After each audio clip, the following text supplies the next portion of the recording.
Okay, and we are live, my friends. Welcome to a special holiday winter survival guide edition of the Red Delta Project podcast. I'm Matt Schifferly, and I am recording now with us here in Vermont.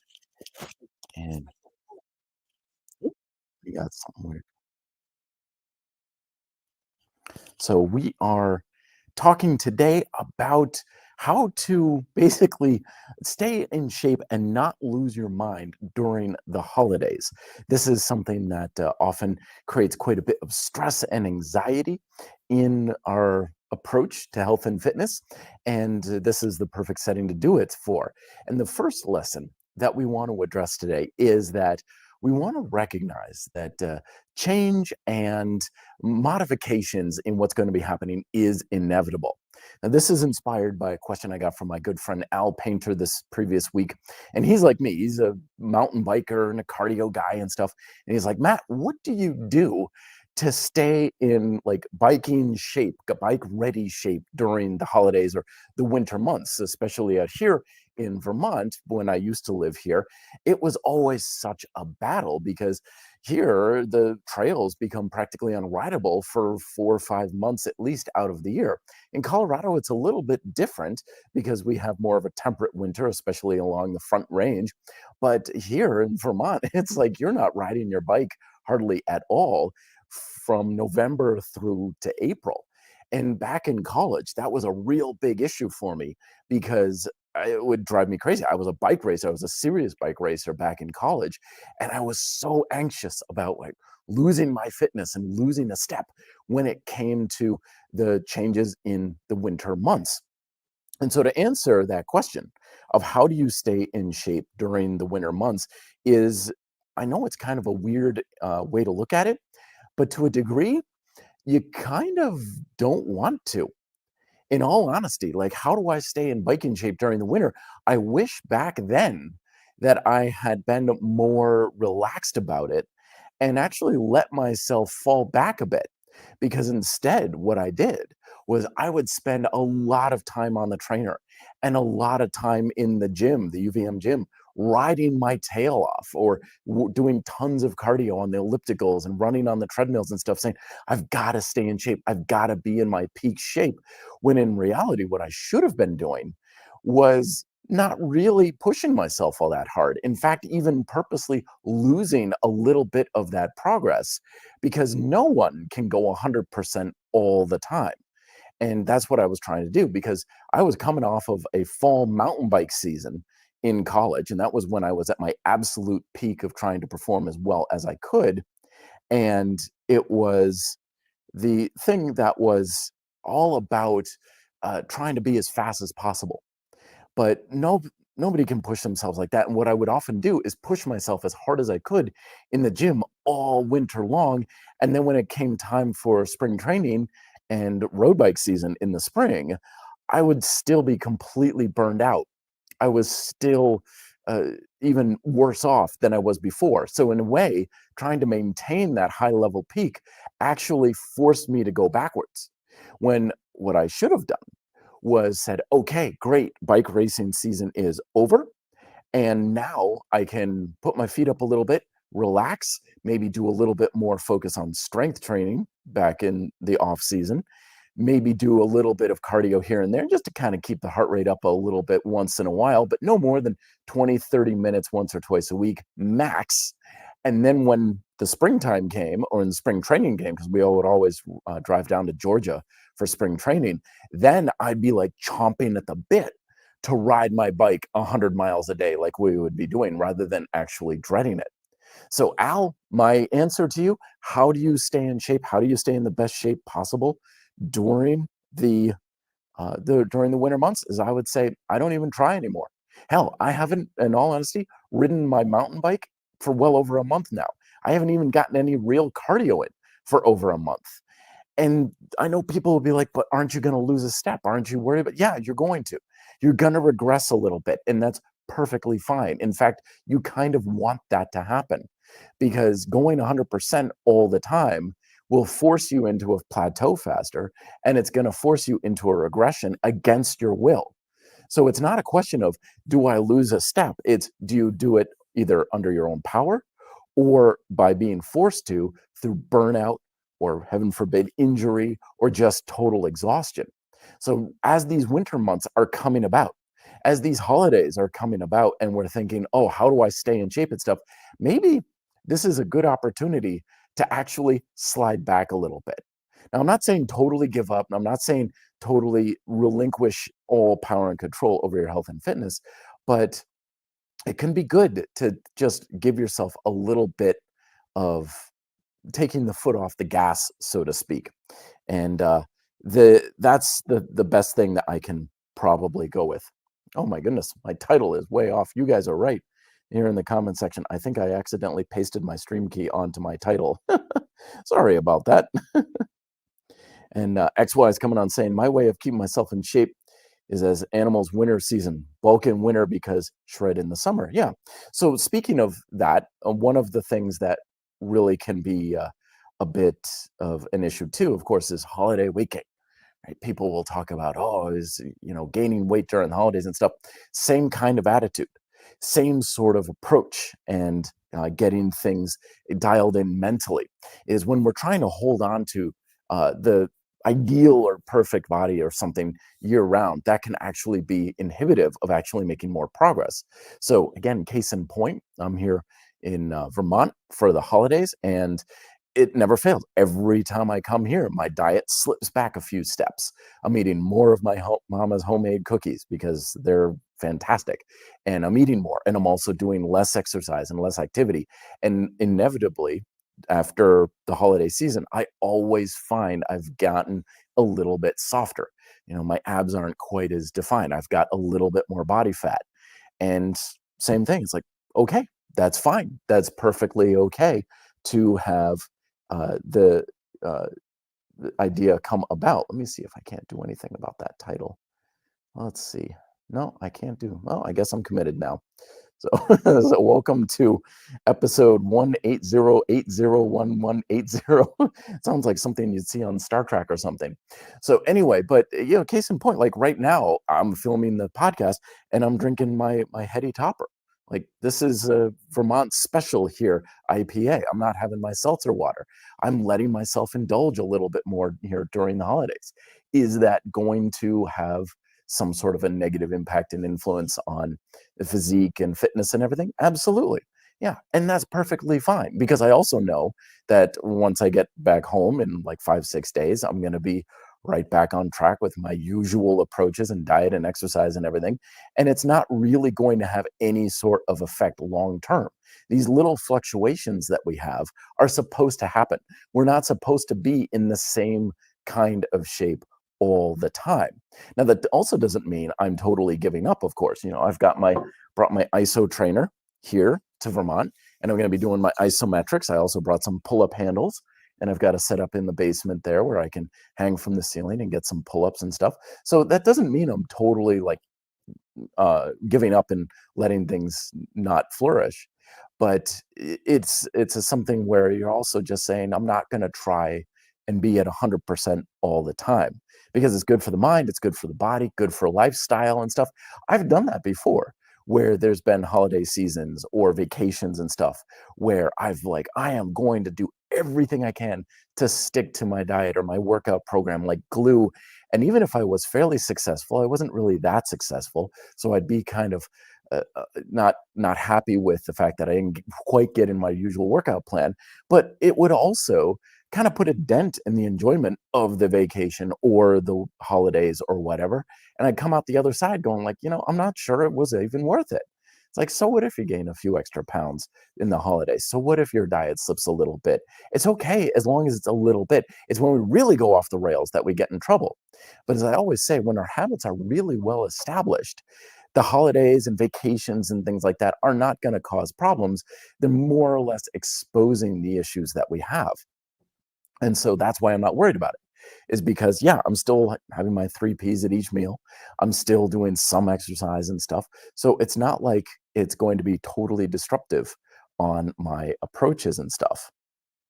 All right, let's get to some questions here. Neil is coming on. Good to see you. Saying, how much sets and reps per muscle per week? I do compound lifts do full body 3 times a week. So if you're kind of new to my methods here, Neil, I use what I call my adaptive training program. So I don't have a static number that I ever stick to for sets and reps and things like that. And the reason for that is simple, is because your ability to get a good workout in does not come from how much work you do. And that's why a lot of advice in our fitness culture is kind of more about random, almost estimated guesses at best. Because a fundamental approach teaches us that it's not whether you do 3 sets or 500 reps or whatever you're doing, right? The amount of work that you can do and the amount of work you should do is always changing and in flux. Case in point, we're talking about inevitable changes with the seasons and the holidays and things like that. So anytime that we're basing our diet and exercise programs off of static numbers, like let's say I just pulled numbers out of thin air. I don't know, work a muscle twice a week for a total of 16 sets or 8 sets or something like that. Like I'm just pulling numbers out of the air. No matter what I give you, chances are it'll be fine. It'll be fine. Because unless it's ridiculously extreme, like do 2 sets per week or do 100 sets per week, chances are it's going to work pretty well. There was a study years ago that came out and it said something like the ideal number of sets you should do in a workout or something, or work a muscle per week. And people were saying, what do you think of this study? What do you think of the study? And the recommendation was so broad. It was something like, okay, the ideal way to build muscle and strength is to work a muscle. It was something like between 6 and 20 sets a week or something like that. And I was like, that's so broad. Like, show me any workout program that's not going to fit that. You might as well have just said, yeah, just do whatever, because it probably would have fit that sort of thing. And so with an adaptive approach, the reason why I use an adaptive approach is because it's not how much work you do, it's how well you can create a fundamental stimulus from your training. And your ability to do that is always going to be in flux. Sometimes you're going to be able or should do a lot more work. Sometimes you should scale back and do a lot less work. So no matter what number I give you, whether it's like, okay, work a muscle twice a week for a total of 10 sets, okay? Again, pulling it straight out of thin air, it's probably going to be good, but it's going to be meh at best, because there's definitely going to be times you should be definitely doing a lot more, because you have more time, you have more energy, you have more motivation, you have more capacity for whatever reason. And in general, when it comes to working out, more work is going to get you better results in general. Right? But at the same time, there are certainly instances where you're going to want to have a lot more of a prudent approach. Like, dude, I only worked my legs once this week. And that's all you should be doing, because you're exhausted, you're tired, you're getting over a cold, your partner just gave birth to quintuplets. There's a million reasons why you should barely be doing any type of hardcore training, because life is hardcore enough as it is. So that's why I'm always telling people, don't worry about how much work you do. Focus on creating that fundamental stimulus that I talk about in my latest book. For the example, if you're trying to build strength, contract your muscles extremely hard to whatever capacity you can, in whatever way you can. You mentioned compound movements. Okay, deadlifts, progressive push-ups, weighted dips, bench press, overhead press, that sort of thing, right? Do it in whatever capacity you can. Do enough work that you're creating a stimulus, which happens with almost any amount of work you do. But at the same time, don't do it so much that you're just driving yourself into the ground. Because if you're coming into a workout and you're tired and you're like, man, I can barely do anything. I usually, bench 225 and I could barely get 150 this time. Okay, you're doing too much. I don't care what Joe Schmo over on, fitnessgodsrx.com, whatever, says about the optimal number of sets and reps. You're never going to get what you want out of your workouts if you're following a protocol that tells you how much work you should do. You need to be focusing on creating a powerful stimulus. And then you just do however many sets and reps. And if you can do that working a muscle every day, great. If you could do that working a muscle once a week or even less, great. Then you just do the amount of work necessary to do that. Paul was saying, I legit thought you had hacked for some reason because of this. Glad everything is okay. Yeah, whenever I do these streams, folks, I'm on Facebook, I'm on YouTube, I'm on Twitch, I'm on Twitter, and there's a way I can do it now on Instagram. But it's a really weird way that they do it, because whenever I do all of the other distributor sites, it says, okay, here's the thing, connect to Facebook, connect to Twitch, and stuff. And I'm like, okay, good. And StreamYard, who I go through, says, okay, you're connected. But Instagram is like, oh, you need this special software and you got to have the stream key and you got to paste this and cut this and you hit this. And it's like a 5-step process every time I want to do this. And I still haven't been able to figure out how to do it well. So I accidentally must have copy and pasted in the wrong field. And that's why we've got that weird title that looks like the model number of a fax machine. Neil is coming back on. By the way, loving the Christmas background. Merry Christmas in advance. Thank you, Neil. Yeah, this is, for those who have been following me for quite a while, this is the same living room that I used to have the Bodyweight Master set up in. There was one winter where I had all my videos here, and this is the same place. Of course, we didn't have the Christmas tree then. We had my Bodyweight Master. But very much in the old school ways. This is good advice. BMO saying, Greece Guru during the holidays is a great alternative. Absolutely, yeah. So one of the pieces of advice I give people, not so much on holidays, but holiday, like a lot of parts in the world, whenever you go on vacation, they're like, oh, are you going on holiday? Which I always kind of thought was a little strange if I was out on a vacation and I'd run into people from the UK and they're like, oh, you're on holiday. I'm like, it's not Christmas. What are you talking about? But when people used to be going on a vacation, clients, they would say, what do I do for a workout? And I used to give people workouts to do, even simple ones like, oh, here's a 5x5 or a minute test or something from my ultimate minimalist fitness program and stuff like that. And I gave up on it because I've never, ever had a client actually do the workouts I give them when they're on vacation. It never happened. And I used to get frustrated with it, but you kind of understand it, because remember that our habits are products of our environment and our resources and circumstances. And of course, when you're on vacation, all of that gets thrown totally up in the air. Your time is different, your schedule is different, your diet is different, your sleep is different. You could go out on a cruise and party until 3 a.m.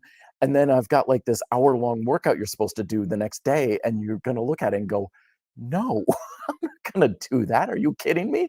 And the fact of the matter is, yeah, nor should you. You're not on a cruise to go and work out every day. You're there to be on the cruise. So that's why I always tell people, don't follow any sort of like super strict routine. Go and play. Especially long-term clients, I'll say, you know the exercises, you know the methods to my madness. You bring an ISO trainer, bring some suspension straps, go to the gym at the local place you're staying at, the resort or whatever, and literally just play in the gym. Go there with a friend and say, I wonder how many push-ups we can do in 5 minutes. Good, go. Yeah, fine, whatever kind of thing. When you go on vacation, you have a playful approach to your diet. Like, oh, let's try this exotic place for lunch, and let's try this meal, and let's do this. And hey, that's something new to try. Do the same thing with your workout.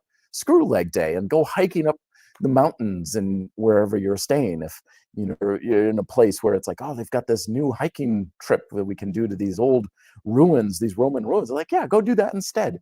Be active, because being active and having healthy habits is still conducive to a good quality of life, and that doesn't change when you're on vacation.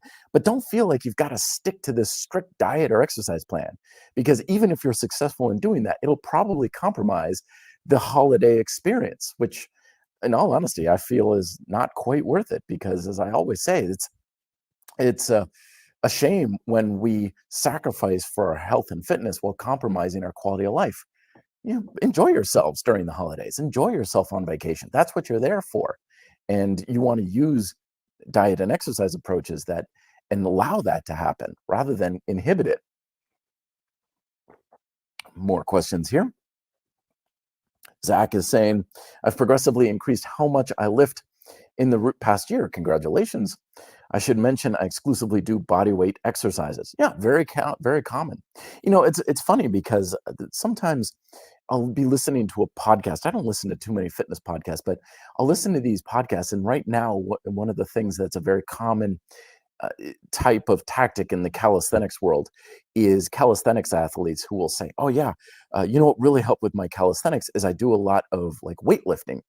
And that way I blend the two together and I get much better results and stuff. And I've never championed the idea of exclusively following any type of training program or training methodology, of course. But the question I always want to ask these guys are, why in the world is strength training with weights making you stronger? at calisthenics, because I know they're like, well, I'm supplementing it and I'm able to work my muscles so hard with the weights and everything. It's like, so why aren't you able to do that with the body weight training?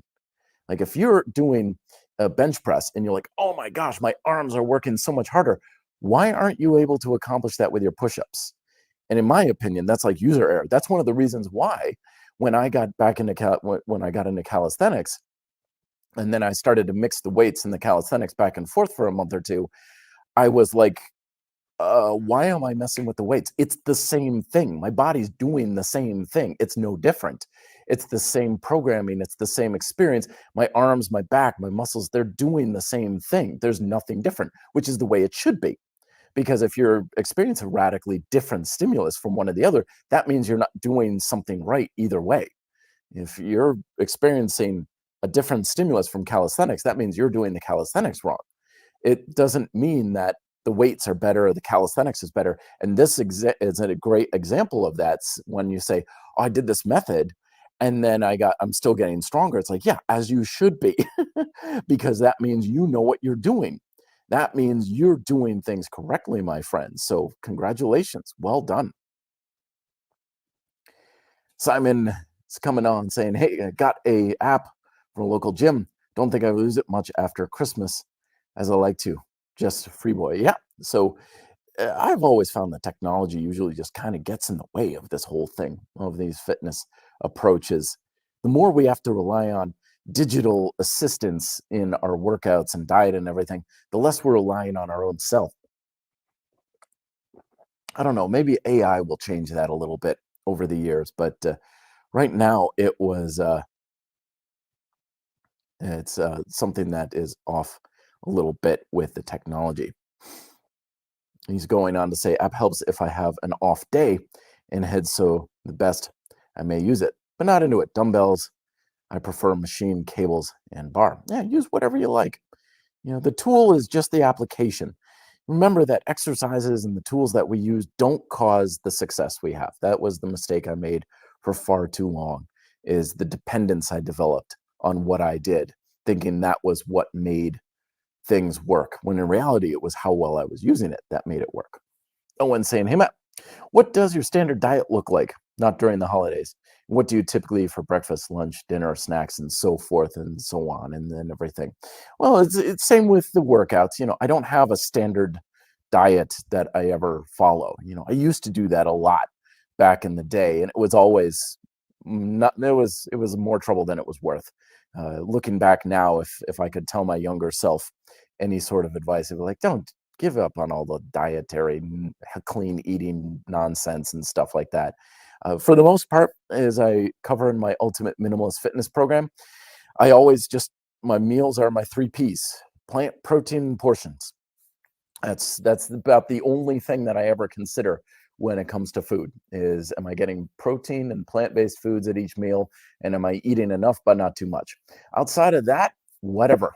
I mean, tonight, we're having some friends over and stuff, pizza and beer. Usually for breakfast when I'm back home, it's I have a breakfast sandwich maker. We always make fun of like kitchen gadgets that never get used and stuff like that. I got this like a breakfast sandwich maker years ago, like well over 10 years ago. I still use that thing like 3-4 times a week. It's great. So it makes a standard breakfast sandwich: egg, cheese, meat, put some hot peppers in there, some bread, maybe some hot sauce and stuff like that. That's fantastic. A lot of yogurt. A big fan of just sandwiches in general. Usually some sort of meat, veggies, and maybe some pasta at night. Snacks are usually something that's either plant or protein based, like say like Greek yogurt. I have these perfect bars. Oh man, if you haven't had these perfect bars, you got to try these. They're basically like compressed nut butter in a bar form. If you're a peanut butter junkie like me, they are absolutely delicious. Or fruit. I do a lot of fruit and stuff like that. Each day, I usually include some sort of chocolate or ice cream each day, just as I like to call it, my caloric fortification. Just getting a little bit more calories into my diet, because my day is so busy. I'm running all over the place that sometimes it's tricky enough for me to eat quite enough. Let's see. Joe is saying, hey, Matt, Merry Christmas. You too, my friend. To yours, I'm still patiently waiting for a NOSC. RDP limited edition suspension trainer. God bless and have very merry, my friend. Thank you, Joe. So I actually had uh, Wolfgang, who is the owner of Nosk and stuff. I actually commissioned him once to make me a custom made suspension setup with adjustable foot loops, and it's a 1-inch trainer, and it compacts on itself and everything. I'm still very proud of the design. I think it came out great. And I need to get on that maybe next year of proposing to him, like, maybe we should, put this as a product out there, because it's one of the types of trainers that can work with all the anchor points and good for grind style workouts. And it's man, I should dig that thing out of the closet, because I used it for a while, and then it was like, well, I don't want to use this thing in my videos too much, because I want to use things that I can promote to people. So that's when I started using the twin trainers, because you can actually buy those from Nosk. And so it's just been sitting in a closet, but it's a really cool design. It's very ergonomic, has, like I said, the adjustable foot loops and everything like that, like from the grind style straps that I made back in the day. So maybe we can make something happen as official RDP trainers. Simon's coming back on with the conversation again. Yes, Matt, that's right. The app is a tool. It's there if I need it. Yeah, it's fine. Just go how I feel in free fall, a workout plan format, and then on that day. Yeah. But always remember, we want to make sure we're still moving forward, my friends. Remember, with adaptive training, we're adapting our training to accommodate our circumstances. But the point is to accommodate it for the sake of creating a stronger stimulus. We're not doing whatever we feel like, whenever we feel like it, all the time, just for the sake of comfort and ease and just doing what we feel like. We want to do it for the sake of, this is how I'm going to create a stronger stimulus. I'm going to work my legs harder today if I use the leg press versus lunges. And other days I'm like, I just feel like I'm going to work my legs harder if I do lunges than leg press. Or today I've got the time and energy and motivation to do 6 sets. And other days it's going to be 3 this time. We're always going after that fundamental stimulus, that objective, and then adjusting accordingly to best accomplish that objective. See what other questions we have. Simon's following up on what I was talking about. Sounds like a well-balanced diet works well for you. I am the same type. Yep. Always remember that, there's a lot of advice out there about what makes a healthy diet. And most of it is just based on correlation versus causation. It's like, oh, you're going to have a healthy diet if you don't eat sugar or don't eat seed oils or don't eat red meat. This is all just a guessing game. Any type of dietary advice that tells you this is what you shouldn't be eating, it's not terrible advice. Sure, cut back on the junk food and everything like that, but that's not why your diet's healthy. Your diet's not going to be healthy because you don't eat certain foods. It's how well you can satisfy your 4 fundamental appetites: your hunger, your nutritional support, metabolic support, and your hedonic support. That's what makes your diet healthy. I don't care what you're eating. I don't care what food you're eating. I don't care how much you're eating. If you're satisfying those 4 appetites, your diet's healthy. If you're overfeeding yourself, that's not a good idea. If you're underfeeding it, you're falling up short. Again, don't base your diet on what you eat. Never let nutrition get in the way of a healthy diet, as I always say. It's like I was saying earlier about your workouts. If you're like, okay, my workout is effective because I did 5 sets, or it's effective because I did these many reps, or it's effective because I did compound movements before single joint movements. That's not what makes your workouts effective. So every time we're going into our approaches and we're putting the method before the objective, we are putting the cart before the horse, my friends. And it doesn't matter what rules you're following. And when you put those rules as number 1, it's like, well, my workouts are effective if I do 3 sets or 5 sets. It doesn't matter which answer. You're both going to be wrong. You're going to be off in either case. Your workouts are not effective because you do 5 sets or 3 sets or 10 sets or 12 or 3x3 or whatever. Same thing with diet. It's not effective because you get 20 grams of protein at each meal, or you avoid nightshades or whatever. Right? That's not why your diet is effective. It's effective because you're satisfying your hunger, you're getting plenty of nutritious foods, you're eating well enough that you're supporting your metabolic functions, and you have plenty of energy for your training and your lifestyle, and you're also enjoying your food, and you're not depriving yourself of the things that makes food enjoyable. If you're doing that, your diet's as healthy as it's going to possibly be. And it doesn't matter if you're eating pizza or not, or if you're eating red meat or not, right? Those are more of trivial influences. Don't get lost in the weeds, my friends. Joseph Bello, I just was talking to you on email. Good to see you. Glad you made it. Helmut, I am recovering from hip surgery. Yes, as you mentioned, I have had a nice break from all the training for the last 2.5 months on. I'll be ready later in January to start doing some training, nice and fresh, relaxed. Yeah, and rested. So that's the other thing to consider, my friends, is life is just going to throw you curveballs. Life is going to throw you situations where you're going to lose a step. Sometimes people will come to me like, okay, I've got this surgery coming up, or I've got this injury happening, twisted an ankle or knee surgery. How do I still, stop from losing gains? How do I prevent myself from my legs from getting weaker? And it's like, nope, you're going to get weaker. No two ways about it. You're going to get fatter, or you're going to get weaker, or you're going to lose muscle. There are times and situations in our life it's just going to go backwards for you. And there's nothing you can do to stop that. You're going to lose muscle. You're going to lose your results. You're going to lose a step. You're going to have poor performance in the sport you're doing.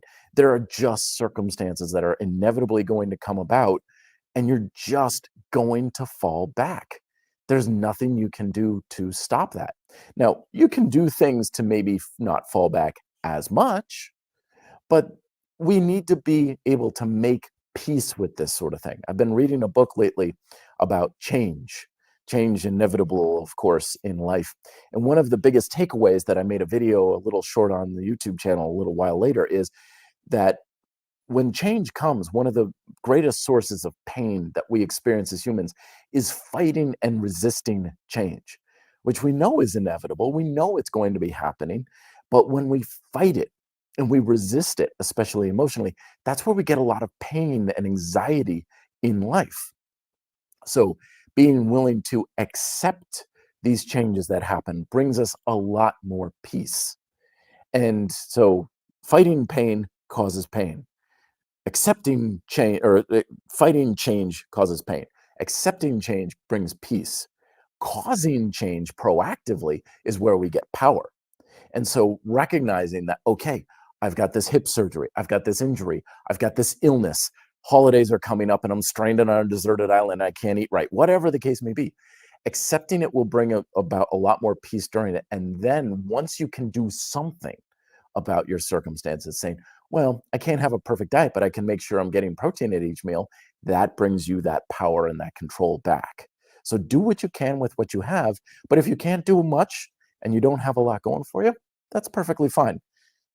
Be at peace with that sort of thing. Master Dave saying, hey, Matt, any advice on for nerve issues and that affect the hands, like carpal tunnel, cubital tunnel syndrome? Your advice on my knees has been great, adding these shifting squats and lunges. Fantastic. So when it comes to those sorts of things, definitely get an in-person diagnosis if you can, obviously. If you have some sort of an issue where nerves are getting pinched and things are structurally being inhibited, get some eyes on it and see what is causing it. Go after the cause. Don't just treat the symptoms. And sometimes you just need to address that head on. And that's what you want to do. Of course, avoid pain when you can. But if you are in a situation where it's like, gosh, this nerve issue is really bothering me, you're going to want to figure out exactly why and then get that taken care of for sure. So I was back and forth here. Zaid, it's good to see you as always, saying, hey, Matt, is it better to look at macronutrient intake, workout volume over a period of time, like a week or so, rather than day to day? Very smart question there, Zaid, because yes, that is a smarter way to kind of look about it, is because we often get too acute with our attention. It's kind of like the stock day trader, where there's a fluctuation from day to day or even hour to hour, like the stock is up, oh my gosh, this is great, oh it's down, this is terrible, oh it's up again, this is great, no it's down. Versus a lot of times smart, shrewd investors will say, dude, I only care what was the net gain over the course of like a year Like I don't care if it goes up or down on a daily basis.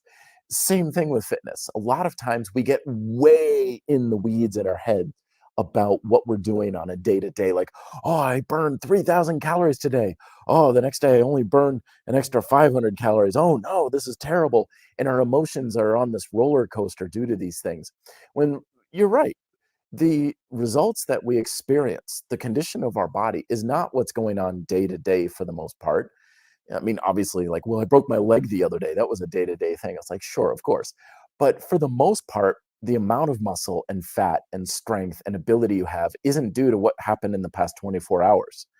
I could go and tonight and just eat an entire large pepperoni pizza and get completely drunk off my tail and wake up the next day and be like, oh man, hungover as hell. That wasn't very much fun. But does it really matter? No, not at all. Because in the grand scheme of things, that one night is a drop in the bucket. Now, if I'm repeating that over and over and over and over, then we've got a bit more of a problem. And that's one of the things that I became more aware of over this past year. I was falling into a social group with this gal I've been seeing who owned a social club. And it was like every weekend I was out late partying and drinking a lot. And my diet wasn't so great. And my workouts were suffering. And recognizing like this happened all summer and fall long. And like this is happening every week. This is not good. Like, yeah, okay, it only happened one Saturday night, but it was every Saturday night over and over and over. I'm like, okay, this is a pattern. This is not good. This is going in the wrong direction. I got to nip this in the bud. So it wasn't that it happened. It was that it was happening repeatedly that was problematic. And so when you're asking what is happening over the course of a week, over a month, and so forth, that's a much smarter way to look at it. Because if we think, oh, I had this great weekend, I did these great workouts and I did this healthy eating and everything like that. It's like, yeah, but you only did it once, which means it was a small influence. But if you do it repeatedly, that's where the power comes from. And that's why a lot of times people who track their workouts and stuff, they'll be like, what did I do over the course of a month? How many push-ups did I do in a month? How many pull-ups did I do in a month? Who cares how many I did in a workout? I don't care how many pull-ups I got, how many sets I got in a workout. I don't care. How many sets did you do in a month? Ah, now we've got something that is probably a little more substantial for our tracking of our progress.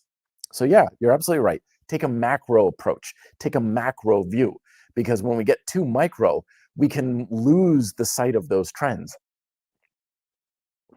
And it's the trending direction that things are headed in that's much more important. BMO is saying, often find myself in a groove while working out and overdo the volume. Subsequent workouts suffer. Suggestions, advice to keep things fun, but not let other workouts suffer. So, who says they're suffering? Hmm?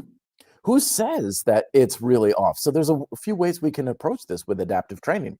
So you're in a groove, you're in the zone, you're feeling good. And usually when people are like, I just feeling really good, I'm feeling awesome. I'm like, yeah, keep going. Go for it. You want to keep doing sets, keep doing sets. You're out on a long run and you're feeling in the groove. Yeah, keep running. Go for it. Absolutely. Make hay while the sun is shining, as they say. But the next workout, let's say you worked out on Sunday, you were in the groove, and then your next workout is slated for Tuesday, and you're like, oh, I am really not feeling it today. I'm not good. Well, who says you even have to work out that day? Adaptive training, you can adapt everything. So put it off to Wednesday when you feel better.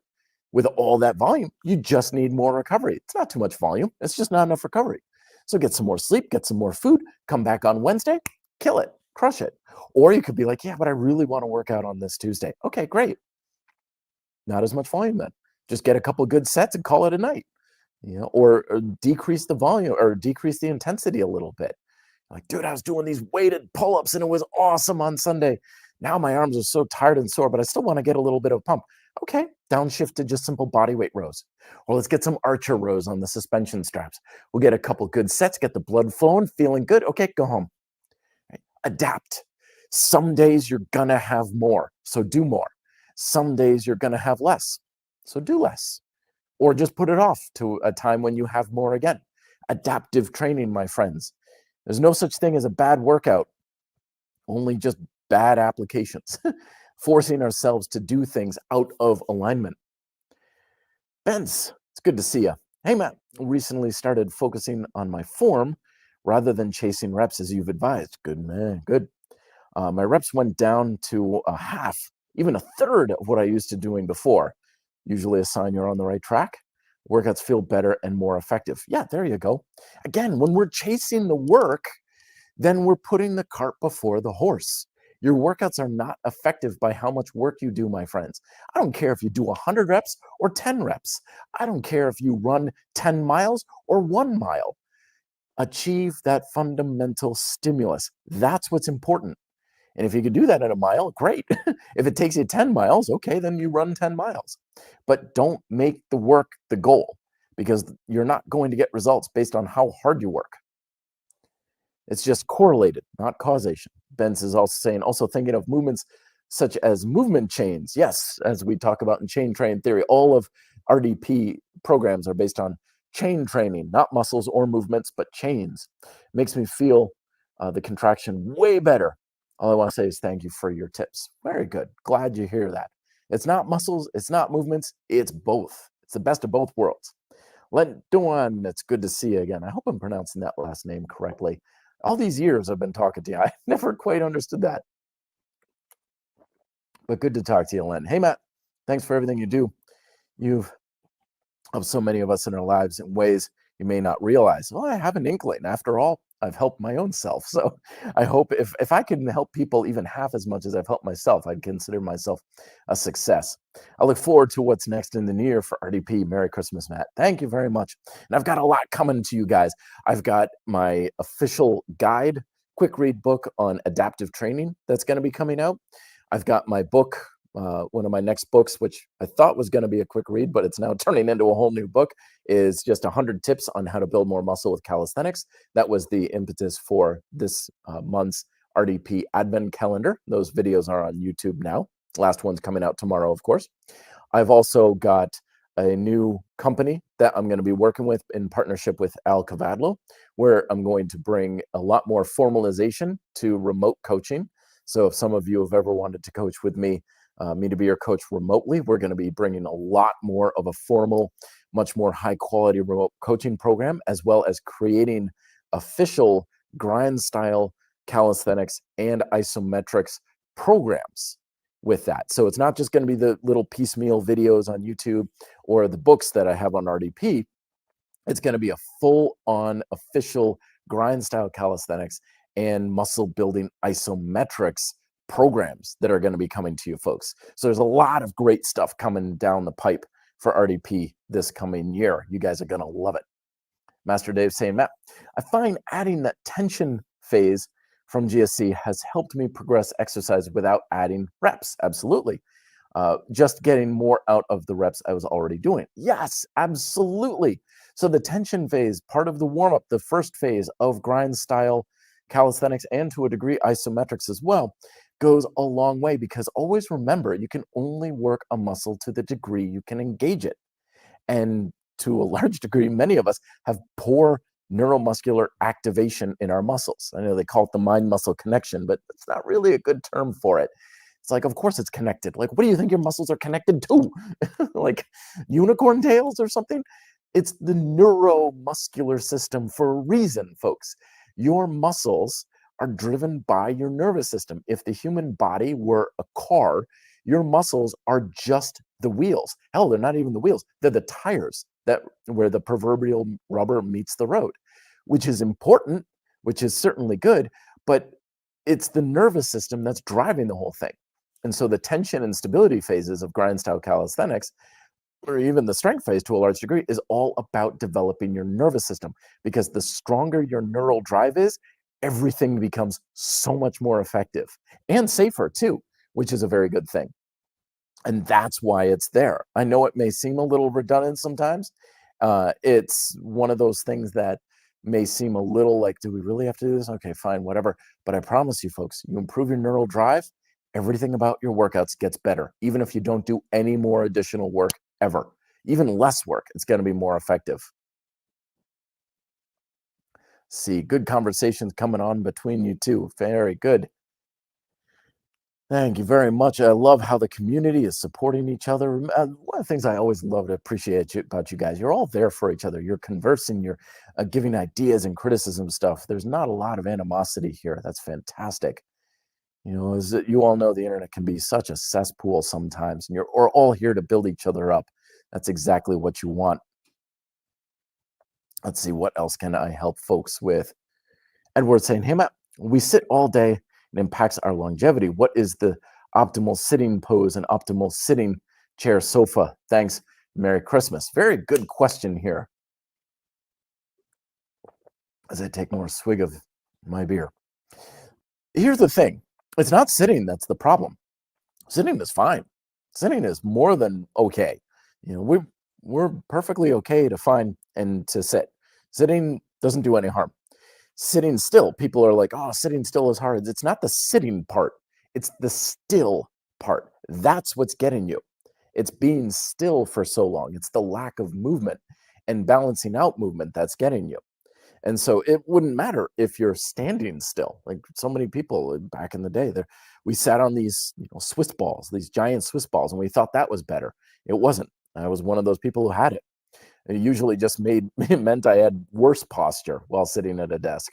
And we got standing desks and we're standing. It's like, yeah, but you're standing still and stuff. It doesn't matter what postures you're in. It matters that you're still. And if we don't have any movements and activities that are counteracting that stillness, that's where we get into trouble. So that's why sitting still for hours is fine. It's perfectly okay. But we still want to make sure we're getting some squats, lunges, hanging, maybe some body extension work, some hip bridges, kettlebell swings, anything like that. That's what we need more of. It doesn't matter what sitting position you're in. When you don't have activity to go in the opposite way, to stretch what gets tight, to activate what gets sleepy, to strengthen what gets weak, then you're still going to have those detrimental effects. So making sure that we're getting some stuff that moves us in other patterns to balance it out, that's what you want. The sitting is fine. It's the still that gets you. Oh, got that one already. Caitlin Hand, how's it going, my friend? Saying, hey, Matt, I've been trying to work my core because I think it's holding me back. Maybe. Could be your hips, though. A lot of times weak core is actually weak hips, but I digress. I tried hanging leg raises and always end up with lower back pain. Definitely you're on the right track. Your abs are under engaged. I find it difficult to hold a posterior tilt with long legs. Yeah, so don't. Bend your legs. Here's the thing is when it comes to working your abdominals, it's about stabilizing and tilting or having that posterior tilt in your pelvis, as you so acutely mentioned. And so what you want to do is use whatever activities and exercises allow you to achieve and to some degree maybe maintain that posterior pelvic tilt. And that's a lot harder than people realize, which means it usually requires regressing the resistance of the exercise substantially. Oftentimes when I start training people the first time over at Capra Bodyweight Training, I'll be like, okay, we're going to start with knee raises, not even leg raises, knee raises. And they're like, oh man, I could do 1,000 of these. I'm like, yeah, but I want you to pick your tailbone up off the floor to get that posterior pelvic tilt. And they're like smoked in 5 reps. They're like, what in the world? I'm like, that's what it's really supposed to be about. So here's usually what I recommend is the hanging leg raise is actually a much more advanced exercise than people give it credit for. It's like running or push-ups in most regards. It's one of those things a lot of people can do, but very few people can do it very well or correctly, if you will. And as a result, most people are doing it like crap and they got the lower back pain and stuff like that. So if I were you, my friend, I wouldn't even bother with the hanging leg raise.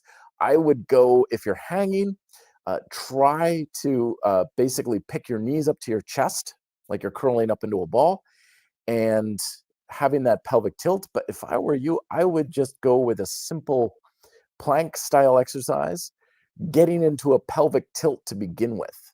So oftentimes when I have people plank, I'll have them go into a cat-cow, like cat. So they get a real good posterior pelvic tilt.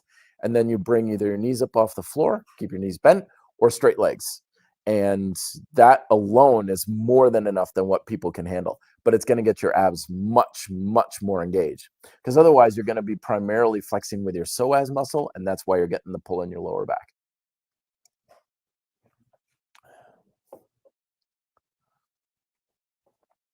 Do. Bide or bald. Sorry, don't have my glasses.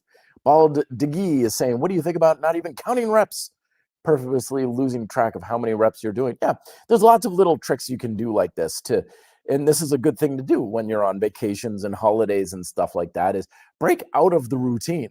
As I was talking about earlier, one of the great things about these disruptive periods in our life is embrace the disruption and just do things really different and see what you can learn from it. So here's a good technique that you can use for exactly that: is go into the workout routine and just say, I'm just going to do reps, not even count, or set a timer and say, can I do these reps for 40 seconds or a minute or what have you? It's great, because remember, your muscles ultimately, they don't count reps. They don't know reps. They don't know the difference between 5 reps and 10 reps. What they do know is the amount of time they have to work between 5 reps and 10 reps. So they only know time and tension. And sometimes we get in the habit. Remember, our muscles are driven by our nervous system, and our nervous system is very uh, vulnerable, maybe is the word, but our nervous system is a habit forming machine. Things that wire together, fire together, wire together, right? Is that the phrase? I think I'm guessing that wrong.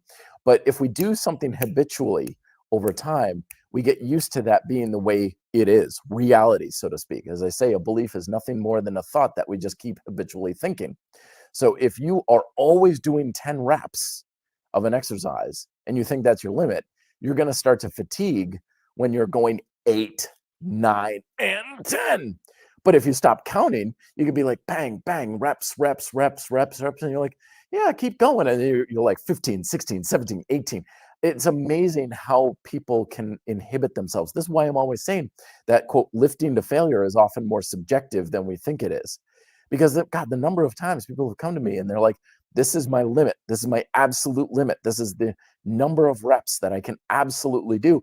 And then I just give them a little Jedi mind trick of like, okay, don't count reps, or we're going to do it for time or whatever. And they blow way past that limitation. Why? Because it was a mental limitation. It was a neural limit. It was not their muscular limitation that we're working with. So yeah, things like that, I'm a big fan of at least trying once in a while. See what happens. It's a lot of fun to play with that stuff, to realize, holy smokes, I can do a lot more than I thought I could. Fleep 3D is saying, hello, Matt. I've been following this channel for a few years now. I love the general approach to fitness you promote. Thank you. How do you feel about kettlebells, specifically kettlebell swings? I love kettlebells. I always like to play with them a lot. I used to make kettlebell jewelry back in the day. I'd get these little novelty kettlebells and have it on necklaces and things like that. I always thought it was pretty cool.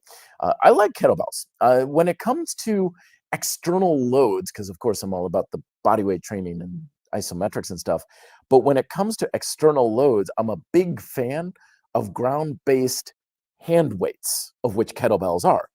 I remember, maybe I'm showing my age a little here, but I remember when kettlebells first came on the scene, and people were like, oh my gosh, this is so good for my back and everything. And it's like, well, yeah, now you've got a weight that starts on the floor and it ends on the floor. It's not on a rack. Of course, now we got kettlebell racks and stuff, but it starts on the floor, it ends on the floor. So every single time you're deadlifting it up, you've got to use your posterior chain. You've got to use your glutes. You have your full body stability. You don't have benches. You don't have any braces and preacher curl benches and everything. It's you and the weight, and that's it. And for the most part, when it comes to working with external loads, that's how I recommend people should be using external loads.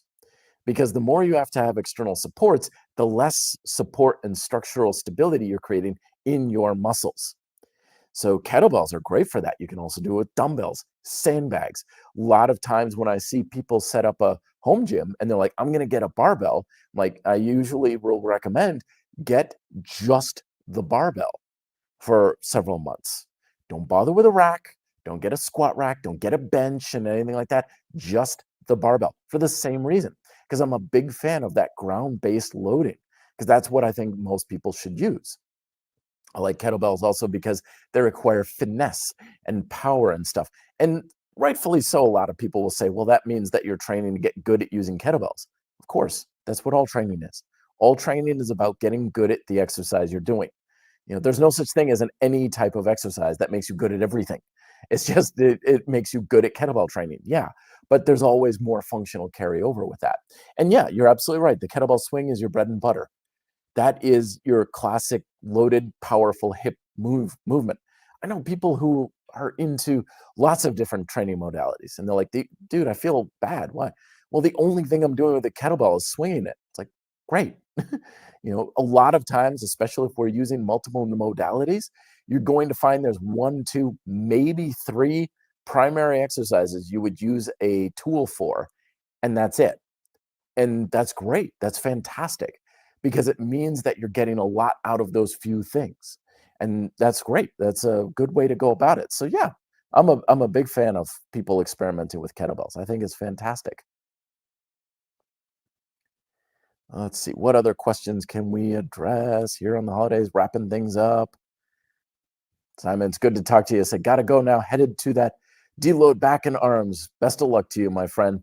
So catch you next year, Matt.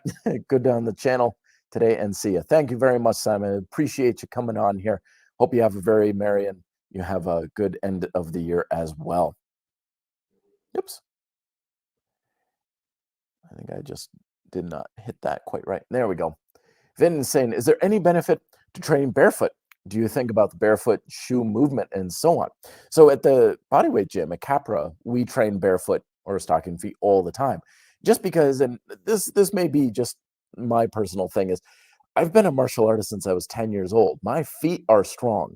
I have ankle mobility and stability and strength that I've had my entire life. And I don't know what it's like not to have these things. When people are like, oh, my ankles are tight, or how do I squat deep with tight ankles? I'm like, what that's like? I don't know.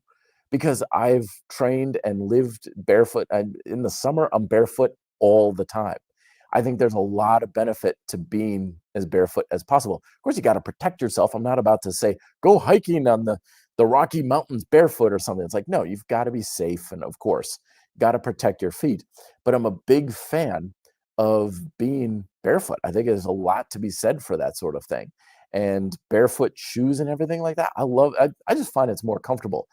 I've used a lot of things. Like I always tell people when I'm training them in the gym, like one of the regular gyms I go to, I'm like, for the love of God, don't wear running shoes. There's just way too much padding. It's so hard to have good stability in the right ways for especially squats and lunges with running shoes, because they're promoting that roll forward onto the ball of foot. I'm like, I don't want you rolling forward, onto the ball of your foot when you're lunging. Like I want it on the heel. So I'm a big fan of the minimalist shoes just because I don't know, I just feel more comfortable barefoot. I'll train barefoot every time if I'm allowed to, as long as you're being safe about it. You're not out on like a 90-degree day in the parking lot tearing your feet up on asphalt or something. Edward saying, hey, Matt, I do MMA, cool, badass, and want to work my glutes for optimal performance and kicks. What exercises would you suggest? Well, we got the kettlebell swings that we just talked about. Any kind of hip movement, anything involving the legs should be a glute exercise. Because always remember that exercises don't work your muscles. Squats work your glutes, deadlifts work your glutes. No, they don't. You work the glutes in the application of the deadlifts. So, as we were talking about earlier, remember it's your nervous system that drives your muscles. Don't ever assume or let the exercise drive the muscle for you. Because whenever you do that, you're going with passive activation and engagement. And that's always going to be less quality and less consistent activation of the muscle. Whenever you make it passive and assume that the exercise is doing it for you, you're always going to be in worse shape with that.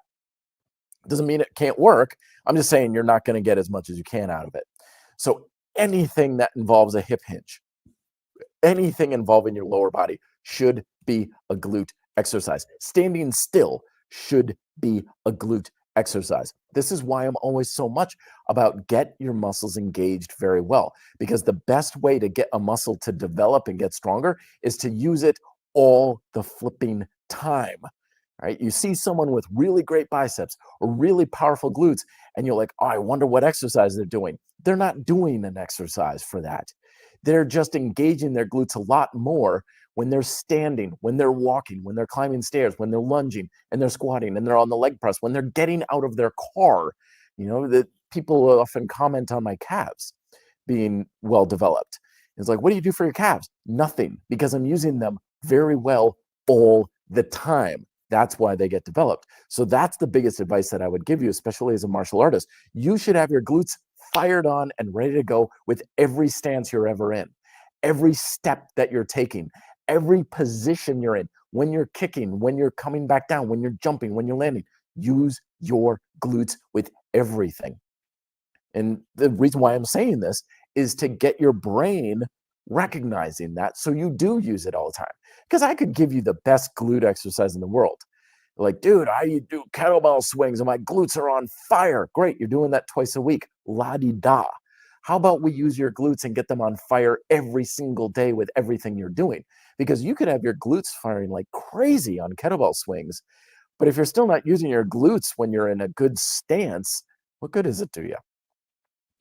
So use basic hip hinge exercises, hip bridges, deadlifts, kettlebell swings, glute bridges, hip machines, whatever, those sorts of things. Use that to get them stronger. Use that to get them on. But get used to using your glutes all the time. When you stand up off the toilet, use your glutes. And if you can do that and get your glutes firing more habitually, game over for your opposition, man. You're going to be in a whole nother league as far as how well you use your legs. Bald is coming back on. What do you think about prisoners who say do 1,000 push-ups a day? Are they just doing junk volume? Some prisoners get jacked. Yeah, it's not the volume that's getting them. As Paul Wade talked a lot in his books, Convict Condition 1, 2, 3, and so forth. People have asked him about this. It's like, they're not doing 1,000 push-ups a day for effective fitness. They're doing it because they're bored. They've got a lot of time and a lot of energy and a lot of angst on their hands and stuff. The bottom line is that, yes, there is a very strong correlation between how much work you do and how much success you get, to a point. To a point, my friends, because there's always that diminishing rate of return. And this is why we want to be very careful about making the work the goal and the objective. Because if your goal is to do 1,000 push-ups a day, I guarantee there's going to be times when that's just going to be junk. You're not creating much of a stimulus. It's junk volume when you're creating a redundant stimulus. So yeah, don't make that the goal. Don't make that something that you're going after. If you came to me and you're like, I do 1,000 push-ups a day, I'd say, why in the world are you doing such easy push-ups then? Why are you doing an exercise that's so easy you can do 1,000 of them a day? If I were you, I would do much harder variants and not be able to do 1,000 push-ups a day. Make it hard. That's usually the grind style way, is do things inefficiently. Like, yeah, my push-up workout involved 20 push-ups today. Fantastic. Awesome. Great. Now, they might have been archer push-ups or one-arm push-ups or some variation that's going to be much harder. But yeah, I'm not a big volume guy because I don't want to do things the easy way. Why in the world would I want to do push-ups that are that easy? Sean is saying, hey, I'm curious about this new training service with Al Cavadlo you mentioned. Can you discuss more about it?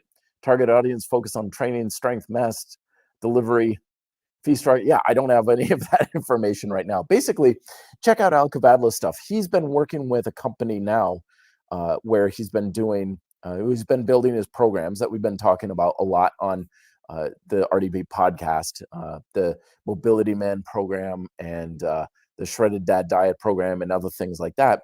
And a program is much more comprehensive than any of the books and stuff. It's everything you need to know in practical application to get what you want from these sort of things. You know me, though. Everything I'm going to be putting out will be either calisthenics, isometrics, or a combination of the two, with the sole focus to get you jacked and building muscle and strength. That's the objective. And so that's what the programs are going to be about. But yeah, it's so new now that I haven't even gotten started on it just yet. Al reached out to me a few weeks ago and he's like, hey, Matt, I want to bring you on and you can be one of the first trainers on this new program, the platform and stuff under his tutelage that he'll be working with. He'll be essentially be my boss, in many ways. And I was like, great. Yeah, of course. Sign me up. And he's like, great. We'll start in the new year. And that's literally all I've got for you guys right now. Stay tuned. More information coming out. But it's going to be basically RDP cranked up past 11 and ripping off the knob, basically. Sean W. is saying, hey, Matt, curious. Oh, sorry. I just answered that. Master Dave saying, hey, Matt, how do you prepare for martial arts training? You just start slowly. I'm guessing you mean like warming up and stuff like that for my martial arts classes and stuff. So I do some degree of my Taekwondo most every day of the week. And remember that I've always said that having a warm up is not so much about preparing you for activity, it's for recovering from days of being sedentary. So I do a little bit of Taekwondo every day, which means that most days I'm ready to rock and roll right out of the gate. I don't really need to do a whole lot of preparation. If my legs and my hips are tight and stiff, yeah, I'll start off a little slower and not kicking at full speed or punching at full speed and kicking at full height and stuff like that. But it doesn't take me more than a few minutes to get rocking and rolling, because I was talking about earlier, it's not about what you're doing on a daily basis. It's overall, what are you doing over the course of a week? What are you doing over the course of a month? And if you're training and used to doing side kicks most every day for a month, your body perceives that as just normal, average, everyday things. It's no different than climbing up a flight of stairs. So when you are doing kicks every day, even if it's just literally 10 kicks every day, then it's no big deal. And you don't need to do a whole lot to prepare yourself for it.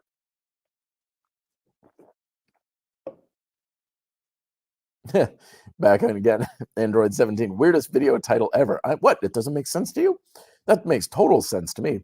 Actually, it's an Illuminati code. Those who are in the know, they understand how that's about the new holiday season to take over the world. So I guess you're not in the know. Or it could be that I just messed something up on my copy and paste. Jim Perry, what would be a good warm-up before running? I keep getting calf strains. I always work calves, so it's not a weakness problem. So it could be a couple things. It may not be your calves. It could be glute and hamstring activation isn't quite as good, because it's your posterior chain. The force is going up your entire leg. So your calves are getting overloaded because your glutes and hamstrings aren't doing their job. So those are areas where you should be having a lot of force being handled. And if they're not handling it, then your calves are going to get overloaded really quick. So if I were you, I would look at glute and hamstring exercises like we were talking about earlier, engagement there. That may be what's going on. Okay, last couple here to wrap up real quick. God, this hour is always the fastest hour of my week, I swear. Edward saying, hey, Matt, are you going to leave this video up? There's a lot of good Q&As I would like to save. Absolutely. So everything about these episodes, my friends, are always available on the Red Delta Project YouTube channel under the live tab. If you go to the actual channel page, there should be a playlist of live. It's also under the podcast playlist, and you can access all of them, and they're never taken down. Also, I put the audio of this up on the RDP podcast, which you get through your RDP or through the podcast directory. So Apple Podcasts, Stitcher's not really a thing, I think, anymore. Spotify, wherever you get your podcasts, it's there. So that's where you can access everything there, Edward. All right, one more time here. Bald is saying, P.S., is there anything one can do for bowed legs rather than surgery? Well, I mean, if there's structural things like your femurs are literally arched, then yeah, that's going to be surgery kind of thing. But a lot of times pigeon toed or bow legs or something are an imbalance in the hips, and you're either having weak adductors or abductors or external rotators or internal rotators.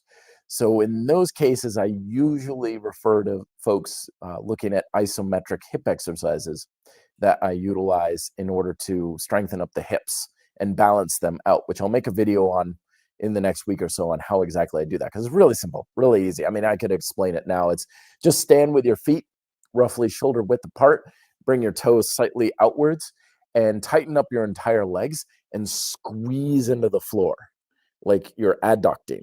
And then after about 10 seconds, push your feet out. And what you're doing is you're getting your adductors and your abductors to work isometrically. That goes a long way at balancing out your hip flexion or adduction, and your internal and external rotation. And that helps a lot. That does a lot. This is one of the great things about isometrics is whatever you need to do to balance yourself out, it takes care of it for you. Several weeks ago, I had an issue in my left hip. I don't know what happened. I don't know what I strained or what I pulled or whatever, but it was not going away. And I started doing those isometrics, and in a few days, it was all gone. I don't know what I needed to fix, but that's the great thing about isometrics is that it just fixes everything kind of thing. And he follows up real quick to say, and would like to sustain my cardio whilst bulking so I can spar. Absolutely. So remember, cardio doesn't need to be terribly long or exhausting, my friends. Last little point I put on here is remember, a lot of times we think that the effectiveness comes from how much work we do. And coupled with that is a lot of people think the effectiveness comes from how exhausted you are. That's not the case, especially with cardio. You're not going to get more effective results because you drive yourself into the ground. So you can make your cardio 5 minutes, especially for sparring. Like, how long is a round? Like 2 minutes, 3 minutes, right? I used to be a bike racer. I would race my mountain bike for hours, and I would have terrible cardio for the ring when it came to free sparring. So my instructor said, okay, here's a punching bag, 2 minutes, go. I'm like, 2 minutes is nothing. On a bike race, it's nothing. But when you're going all out against a bag, it exhausts you real quick. And within a few weeks, I had better stamina in the ring because we were doing that kind of cardio. So keep it short, keep it sweet, keep it intense, my friend, and that will help you more than any other like long-term cardio. All right, my friends, I bid you all adieu. It has been a fun hour and a half or so. As always, thank you so very much. Again, you can check out the replays on this on the RDP YouTube channel under the podcast and the live feed tabs and on your local podcast directory. If you're celebrating Christmas, have a very Merry Christmas, Happy Holidays in general. And yeah, I'll see you before the new year, as I'll do this next Saturday as well. Talk to you then, folks. Till then, be fit and live free.